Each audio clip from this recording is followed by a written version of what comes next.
All right, Stallion Part 3. This was requested by ThatRockPlayer. And so this one, there's a surprising amount to go over, even though there's really it's just a couple of chords and just some strumming and well, quite the interesting solo to get to. But so first of all, on Pure Guava, it's roughly a half step up. It's not quite there. I think it's a little bit more actually, but you roughly get there if you put a capo on your guitar and just play everything up if you want to play along with the album. It's still not going to line up quite right, but when they play it live, as far as I can tell, they're just playing exactly what they do on the record. Well, more or less, we'll get to that, but it's just, in standard tuning, right? So let's go over the chords first, just lay them out because there's just a handful. So D7, this is the verse, right? So D7, F, and you just play you don't have to do the whole bar chord or play these lower two notes or strings at all. It's just these top, right? Just there. So D7, then F, then C, all in the open position, right? And that's the verse. That's the A part. And then the B part, where he goes, "Hey dude, he's the stallion," and where all the other parts have this same part. It's just it's G and C. And now we're going to go into the specifics of how he plays those. And by the way, they just sort of end the song on a C, right? So after the solo, they just do. And when they do it live, he does the. And they do the.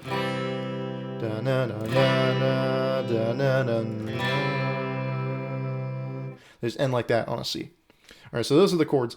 Now to get into the more specifics of playing them, when they do it live, they've done it in a pretty consistent way. They've always sort of played this song live, which doesn't quite sound like how it does on the album. By the way, if you want to go after the sound of the guitar on the album, you use a lot of heavy phaser. Right, not phaser, flanger. Heavy sort of flange sound. Arguably, I put a little too much on there, but whatever, who cares? They kind of strum the lower parts of the chord. This is how they sort of play it live. And then they go down, right, on the D7. So just, right, so top three strings going descending. And then they go to the F. And then they, do the same sort of thing. And then as they lift their hand up, they hit that open G note. And then they go into the C. And you just sort of strum it once. Maybe feather it a little more if you want. And that's how they do those chords. And then for the B part, they do... They do G. They don't do this. What they do live is they take this exact C shape and they move it up to this position. That's 10th fret on the A string, 9 on the D, open G string, and what is that? 8th fret on the B string, and then open E string. Although you can either hit the open E, open high E. I'm saying you don't really want to hit the low E. So you can hit that open E, or you can mute. You can mute it with the bottom of your finger there, or you can hit with your pinky that note, because that's part of the chord. It's the 5th of the G note there, G chord, I should say. And sometimes when they do it live, they'll do this on the C chord too, because they're just doing that. It's cool because it's the exact same shape. You just move it up, right? So.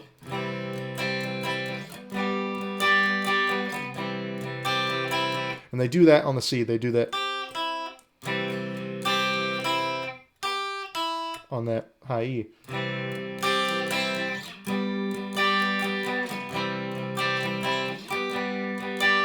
So yeah, on there, they really sort of alternate whether or not they include that note or just have it open or don't play that high E string at all.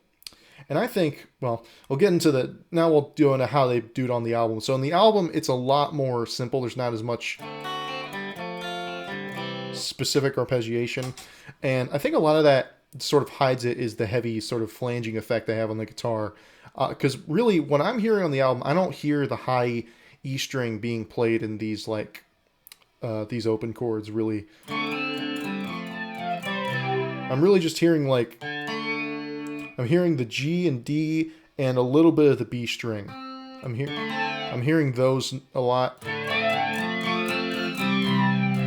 And then even when he strums the C chord, I'm hearing the middle 4 strings. I'm not hearing the high E in there. And I think a lot of that could be that it's hiding behind the sound, right?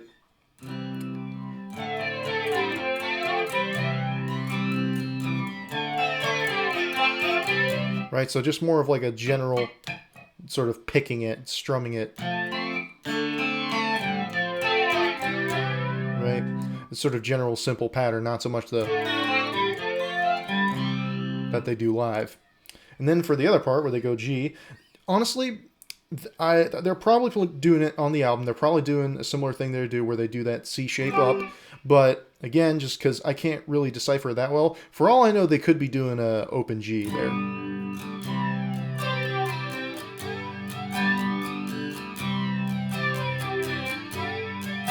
Right? Although you hear the bass slide up to that C note, G note.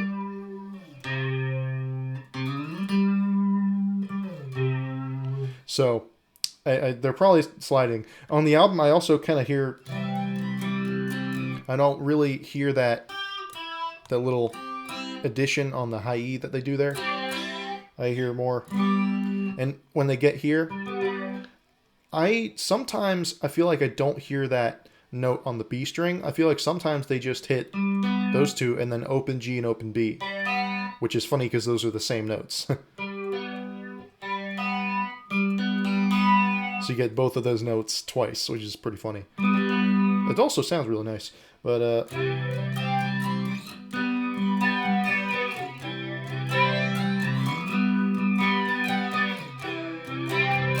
because it all kind of morphs together, right?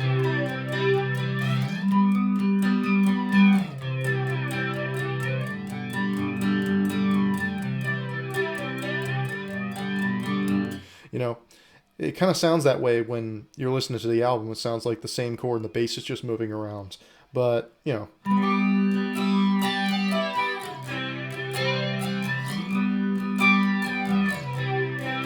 It also sounds really nice. So that's just me trying to figure out exactly what they do on the album. It's whatever. Now, the solo. Now, to Gene's credit, he does it live pretty consistently. It's not really at all what he's doing on the album. It's the same idea.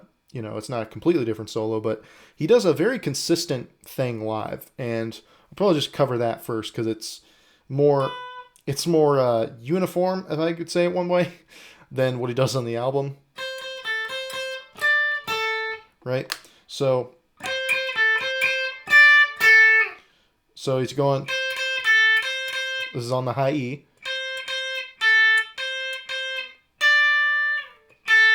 And he seems to generally slide on this string more live. Alright, so slide back down on the 5th fret.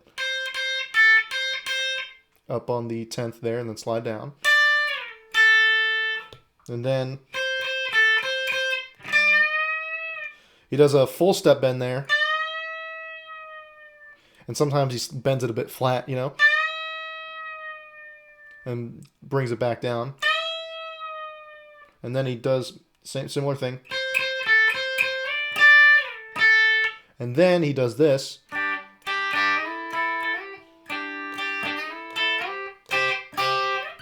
Right? So he's starting on the high E and then he starts strumming both of these. It's just a double stop. Right? A same fret on both the B and E. So he strums it. And the third time he strums it, he slides up.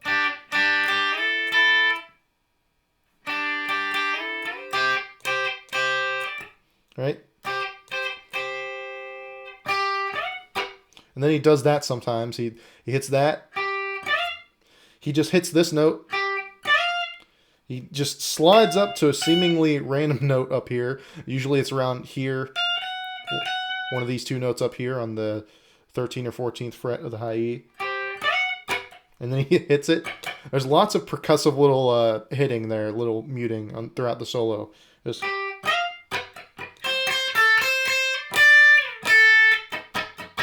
like that.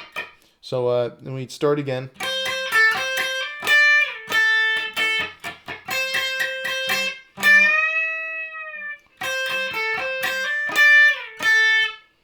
And then he does the same thing. He takes a bit longer getting up here this time. Right? And then he just sort of hits this a couple times as the band is hitting that C, hitting diamonds on that C. He just goes.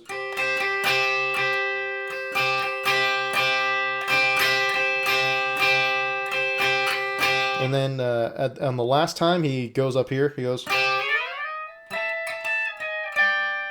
Right? So he just takes that double stop and slides it sort of slowly. He ends up there on the 17. Just sort of strums it lightly. Then ends up on the 15th. And that's it. He just sort of lets it die off, right? So that's that. Now for the album version, it's a lot more. I mean, I love Jeaner, and I actually really like this solo on the album version because it's so unique, and I love this song. But I don't think I'm gonna exactly surprise anyone when I say, if you look at it from an objective technical standpoint, it's not exactly like, wouldn't be considered technically good playing, but you know, it's really unique, and I think it has a weird, unique touch to it. But just keep that in mind that, you know, I feel like Jeaner would be laughing at the idea of someone trying to teach exactly what he did on the album. So a lot of this is just sort of, and keep in mind, it's also half step ups. So it's roughly like that, but I'm, again, teaching it in the pitch of like standard tuning, right? So I don't think he's sliding really as much on the album version. I think it's more like, right? And he has a really like particular attack. He's hitting the strings pretty hard, but it's a really clean tone, so it's got a kind of funny plinky sound to it. Right? So bends it up a bit flatter there, so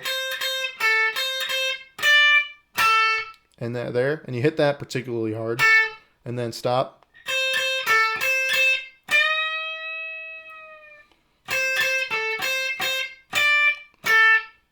And then he goes, he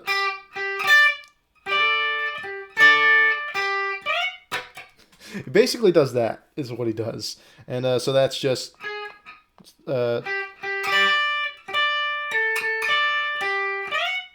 that's just, he hits that, and then on the E string on the 2 frets above,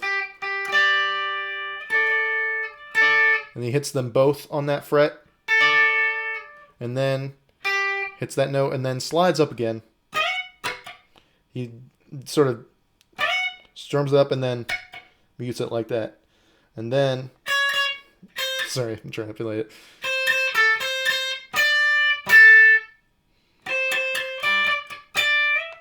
He does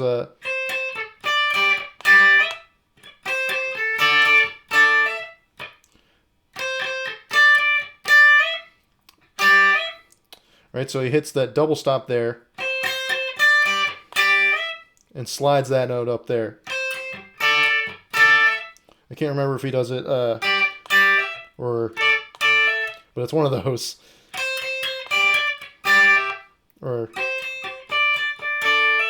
but he ends up there, right? And then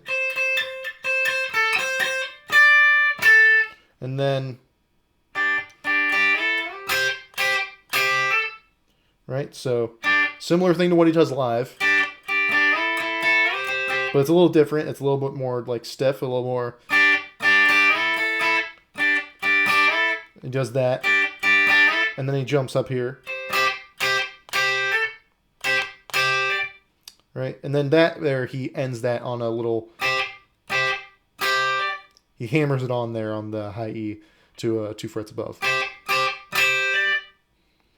And then it ends, and he lets some space out for a while, and he goes up here. I believe it's to the 13th fret.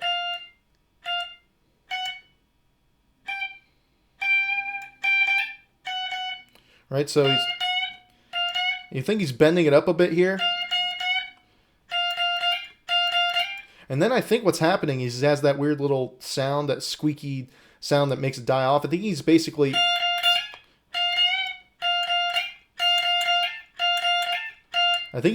bending it off the fretboard. You don't know if you can hear it super well, but that's basically what you get when you try and bend it off. I think that's what he's doing on the album.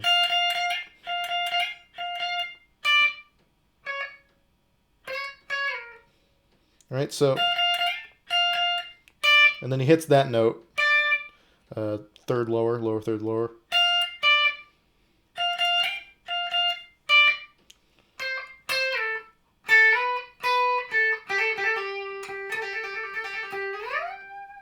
Okay, so that's just right. So 13 on the B. Just hit it twice and then slide down to 10.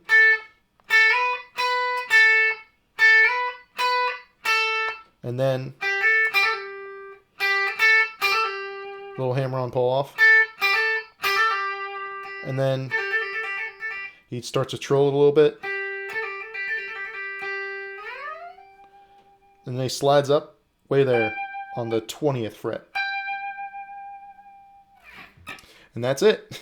Very interesting, unorthodox playing from Giner, but you know, and I didn't realize that was Giner until recently, until I'd, you know, looked at more and more live footage. I always sort of assumed it was Diener, but no, that's Gene, and that's his unique, you know, sort of voice on lead guitar. And there's just something about it. I think there's something really charming about it. I think there's something very paradoxically expressive about his, you know, not technically proficient way of expressing himself on the instrument, but he manages to get his ideas out in a certain way, and you can tell he's having fun whenever he plays it live. So, you know, it's just an interesting thing to learn, I think, as a guitar player from players like that, and sort of how their playing works in their mind compared to a more traditional, quote-unquote, players does, like, say, Diener, right? And even Diener has his moments of real brownness like that.